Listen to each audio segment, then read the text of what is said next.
Hi folks, this is Jin and welcome to a new video about the power socket columns outside.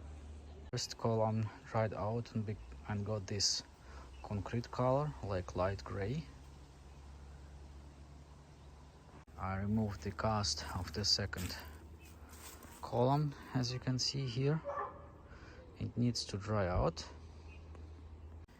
So this column dried out enough to be used as a stable base.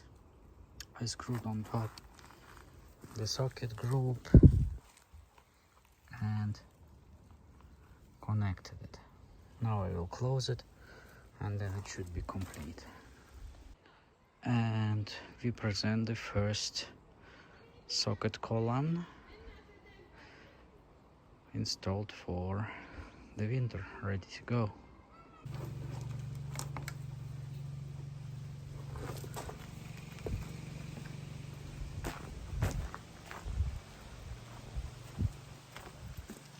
Cable is connected and we should get the heating on.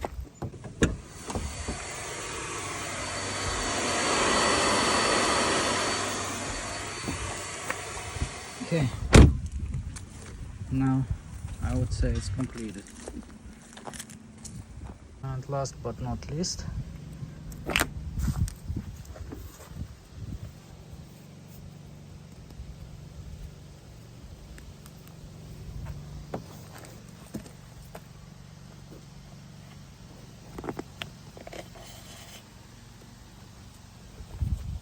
that's it. So using Home Assistant dashboard, we can switch on the sockets and turn them off and see the status of them as well in the dashboard.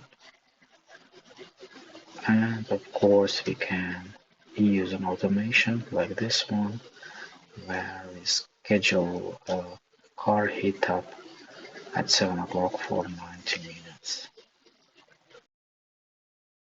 And this is my outside power bucket.